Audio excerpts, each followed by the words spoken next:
Buenos días. El presidente de la República, Nicolás Maduro, pidió al Tribunal Supremo de Justicia una consideración constitucional sobre la posibilidad de revocar la nacionalidad a aquellos venezolanos que soliciten una invasión extranjera en Venezuela. Esto en palabras del presidente de la República. Sobre este tema vamos a conversar hoy con Eustoquio Contreras, abogado constituyente de 1999. Bienvenido. Muchas gracias. Mira, eso es imposible dentro del Estado de Derecho y el orden constitucional vigente. Nosotros discutimos eso porque es el capítulo muy apegado que transversaliza los derechos humanos y da lugar a la esencia de la ciudadanía. Ser venezolano por nacimiento es una condición que se adquiere por el solo de nacer. No es producto de un acto administrativo susceptible de ser anulado, como si es la nacionalidad por naturalización. La naturalización la obtiene un extranjero cuando llega a Venezuela, hace la solicitud y los órganos de la administración pública la otorgan. Si hay defectos en los documentos, en los procedimientos que otorgan la nacionalidad por naturalización, puede anularse. Y estamos aclarando conceptualmente que no existe la anulación de ninguna nacionalidad, lo que existe es la anulación del acto administrativo y de los procedimientos. En el caso concreto que está en el tapete, en la discusión, eso es imposible que se pueda hacer desde el punto de vista del Estado de Derecho venezolano. ¿Hay espacio para la interpretación de esos artículos de la Constitución? El artículo 35 no deja lugar a interpretación. Te dice claramente: los venezolanos y venezolanas por nacimiento no podrán ser privados o privadas de su nacionalidad. Esto es un mandato expreso. Ahora, no debe hacerse. ¿Qué se considera un venezolano por nacimiento? Porque entendemos que no solamente el que nace en territorio nacional, sino también puede nacer fuera de nuestro territorio. Hay 4 supuestos. El primero es en razón del territorio. El que nazca en suelo venezolano es venezolano por nacimiento. Aunque sea hijo de extranjero, basta que nazca aquí.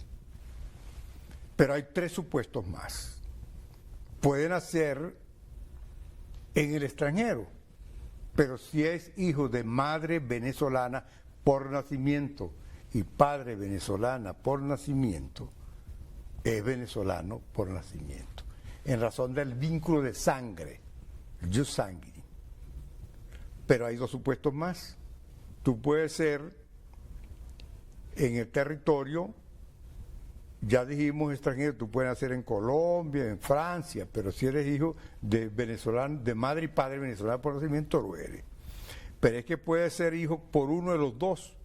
No el padre y la madre tienen que ser los dos venezolanos por nacimiento. Si nace en Colombia y es hijo por lo menos de un padre, del padre o de la madre venezolanos por nacimiento, y se instala en el país y manifiesta su deseo de serlo, también es venezolano por nacimiento. Y por último, puede ser hijo, nacer afuera y ser hijo de venezolanos por naturalización y venezolana por naturalización, instalarse en Venezuela antes de los 15 años y solicitar su nacionalidad antes de los 25, ya viviendo en Venezuela. En esos 4 supuestos tenemos cuál es el origen de la condición o que da la naturaleza de venezolano por nacimiento. En esos casos no se puede interrumpir, no se puede anular desde ningún punto de vista. Doctor Contreras, ¿y un venezolano por nacimiento puede renunciar a su nacionalidad?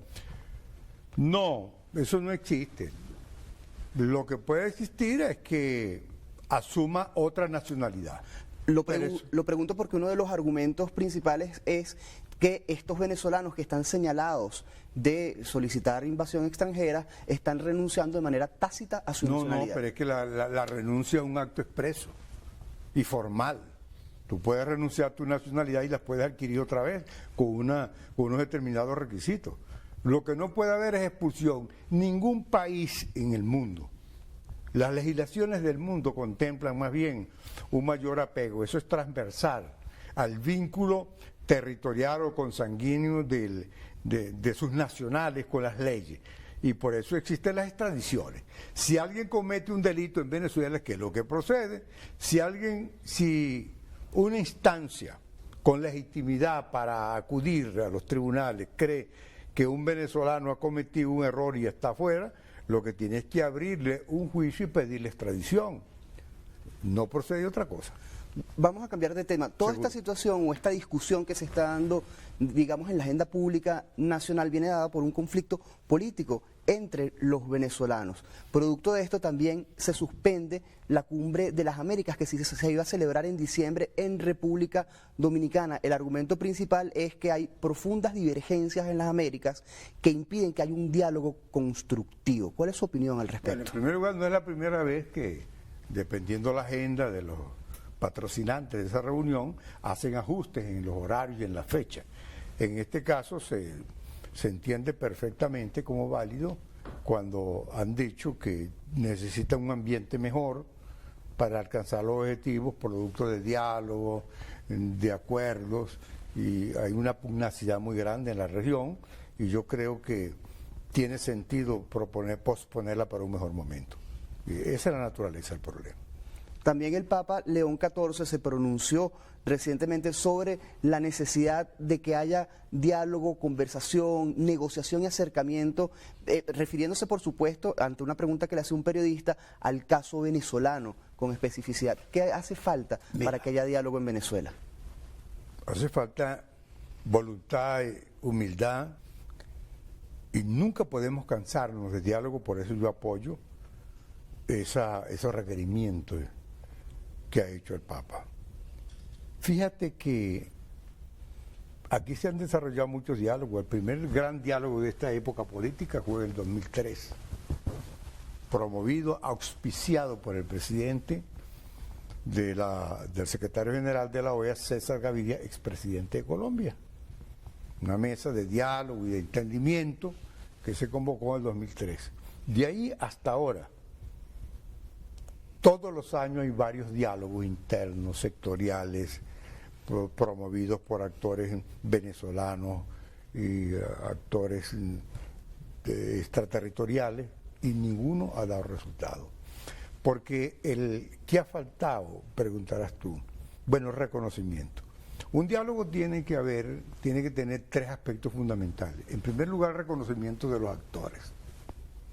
En segundo lugar, una firme convicción de buscar acuerdos y la capacidad de ceder posturas cerradas, porque para que haya entendimiento tiene que haber, y aquí va a tener que haber entendimiento. Y yo concibo las estrategias que los que se han interesado en el problema venezolano es crear las condiciones para una negociación.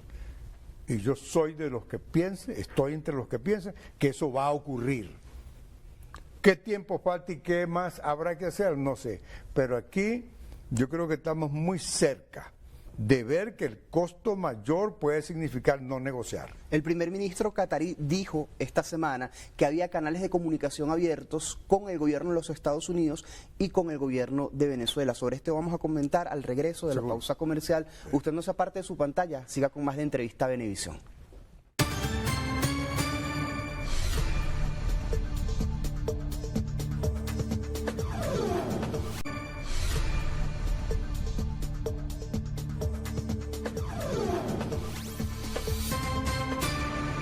Buenos días, seguimos con más de Entrevista Venevisión. Estamos conversando con Eustoquio Contreras, abogado constituyente de 1999. Antes de irnos a la pausa comercial, le comentaba que el primer ministro catarí señaló en una entrevista a principios de semana que había canales de comunicación abiertos con el gobierno de los Estados Unidos y con el gobierno de Venezuela. Y el presidente Lula, el presidente de Brasil, también insistió nuevamente esta semana sobre la necesidad de crear las condiciones para un diálogo dentro de Venezuela. ¿Qué observa usted? Una de las características graves, lamentables que tiene el conflicto venezolano es que por falla del liderazgo nacional el mundo tiene que ocuparse de esa materia.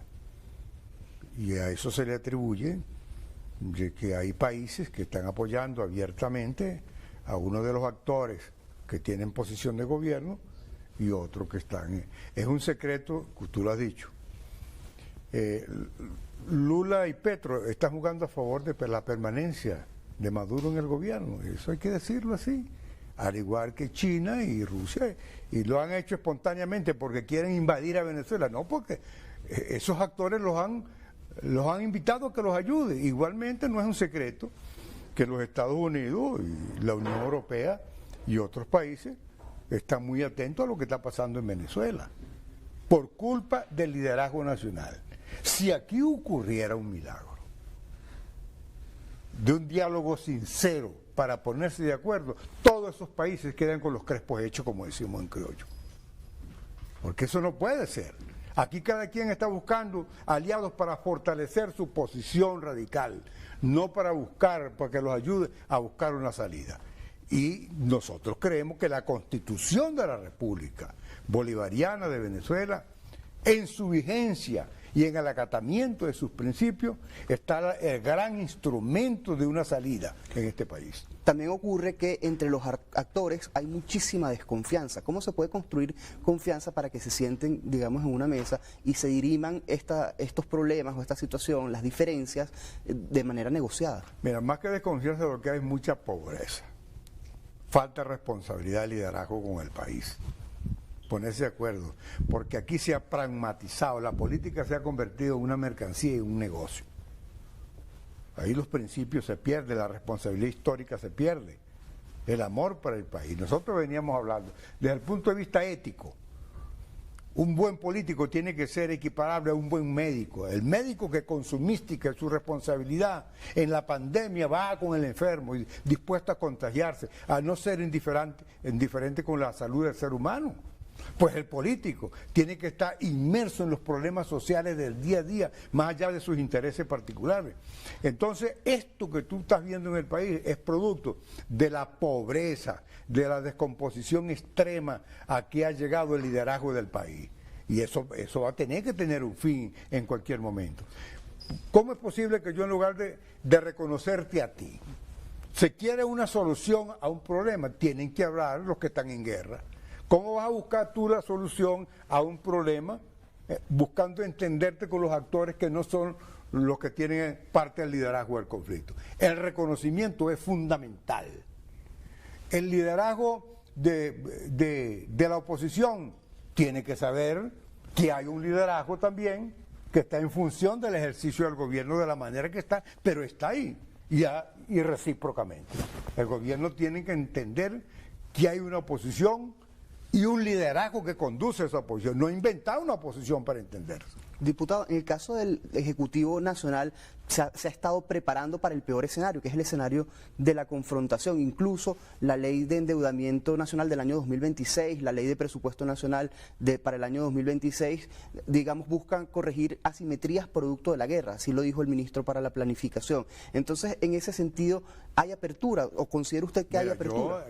Este país hay que sacarlo con la voluntad común de los venezolanos, con el concurso de los empresarios, de los políticos, de los educadores, de los médicos, de los obreros, de los campesinos, uniéndolos. El país lo que quiere es que se alcance un entendimiento de paz, de salida democrática. Y afortunadamente yo creo que una minoría es la que está acompañando esa postura. Diputado, lamentándolo mucho, se nos acabó el tiempo. Gracias por habernos acompañado. No, muy bien. Conversamos hoy con Eustoquio Contreras, abogado constituyente de 1999. A ustedes, gracias por su atención. Sigan con más de Noticias Venevisión.